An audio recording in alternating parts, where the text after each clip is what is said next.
Hey guys, what's up, Kartaka here, and today I'm here with a tutorial on how to beat FR mission. So right now this is my team. I'll explain a bit later about why this team can beat the mission and a bit about my thought process on how the team works and how the team composition in this game works in general. Now, geez, that was not good. Now, this team is created by He-Man, so if you guys want to check out He-Man's blog, then feel free to do that. He's a very resourceful. His site is very resourceful and it's very useful. A lot of people use it to check out the DPS and whatnot. So if you guys want to check that out, links will be down below. Now, you have to be pretty lucky if you want to play in this ranking, because there's a lot of times where if you don't RNG your skills, and then they won't go off and you're pretty much going to die. For example, I think my V2 here is going to... Nope, not yet. So yeah, keep in mind that you will need to play the game, like actually play the game, not AFK farm. As much as I want to do that, you can't really in this mission.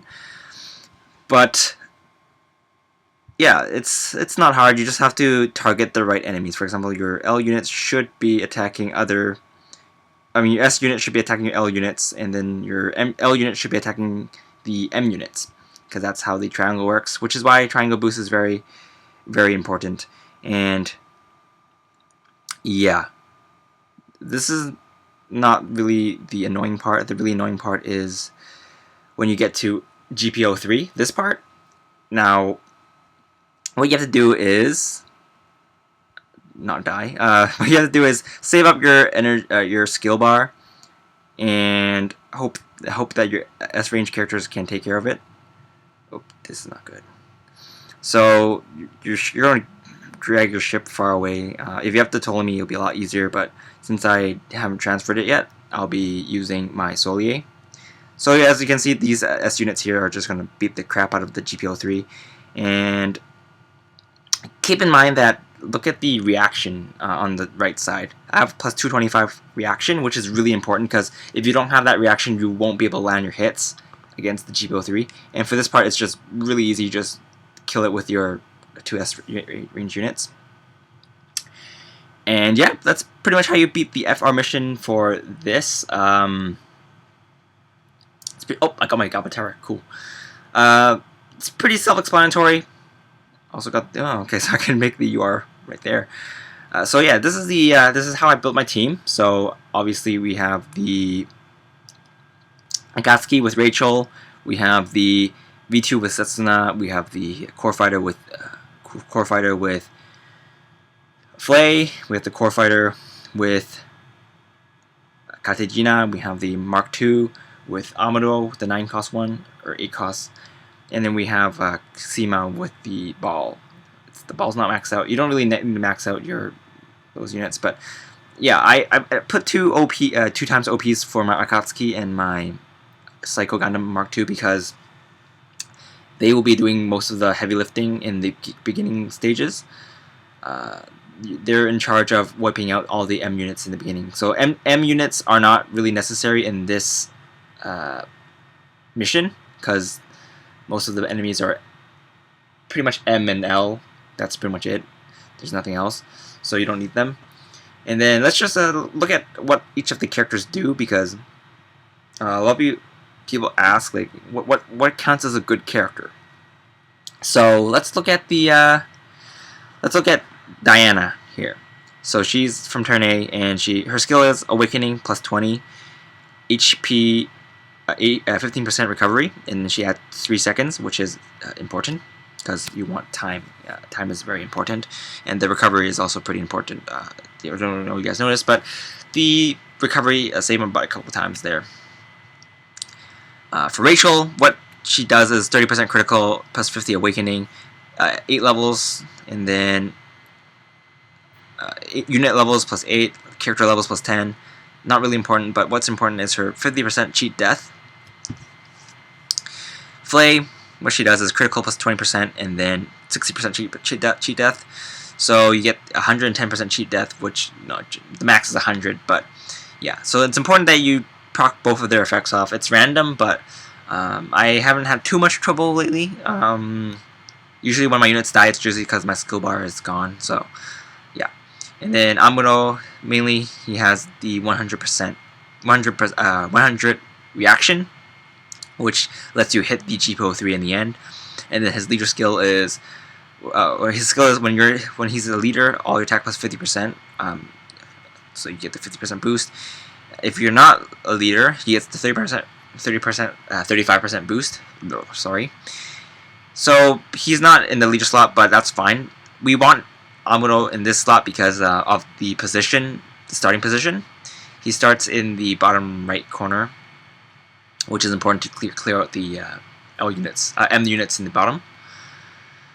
So if you put the top, it'll be a little bit harder. So we're putting Setsuna here instead. What Setsuna does is melee units plus 120 attack. Characters. Close range characters plus 120 attack, and then triangle boost plus 100%, and then you also take 30% more damage from triangle boost. So it's kind of dangerous, but he really does help. What Sima does is 6 units high tension, so that's really powerful. 3 units triangle boost 30%, and then you negate.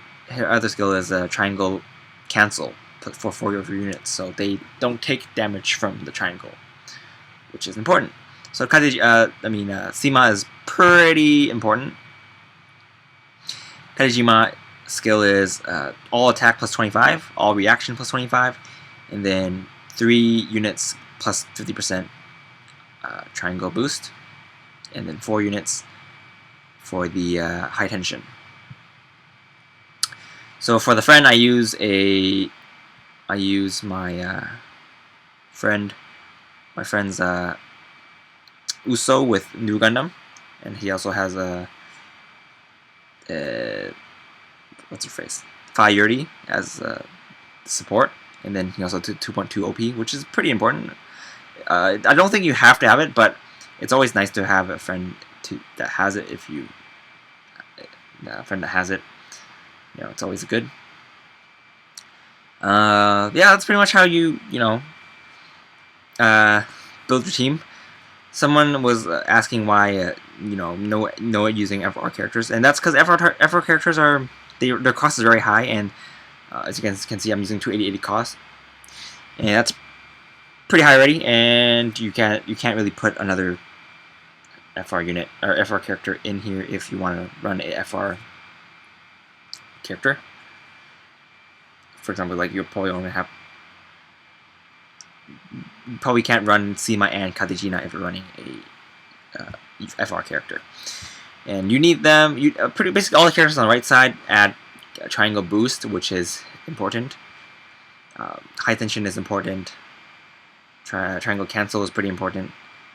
I guess you can debate that Puru 2 has triangle cancel, but she doesn't have boost. So yeah, let's just take a look at.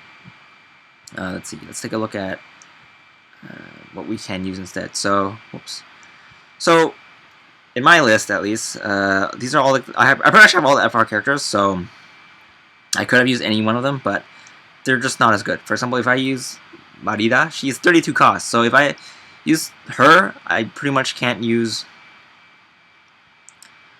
Kadejina and Sima because they're 16 costs each. So add together to 32. So I'd rather use these two with like 6 skills rather than to use Marida or Puru. She's 35 cost and she has cancel. She has cancel and increased range, long range and plus time, but you have other characters to do that. So yeah, I'm sorry if I'm not explaining things very clearly. It's my first time doing something like this, so I hope it helped. It's just a little insight on how to, have team composition. It's nice to have a bit of everything. If you run FR characters and not run other stuff, you kind of miss out on all the other nice things you can have. For example, with Domon, she has a shockwave resistance, but it's not that useful. He uses the recovery too, but again, it's 31 cost. Kid has 34 cost.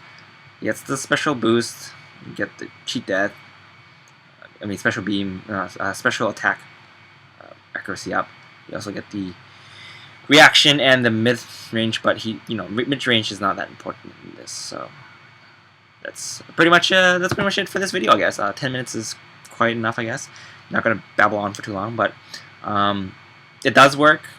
I know someone doubted this team because it doesn't have any FR characters, but it does work. So you can try it out if you guys can build this team. And yeah, good luck, guys. Happy farming. This is Karataku, and I'll see you guys later. Bye.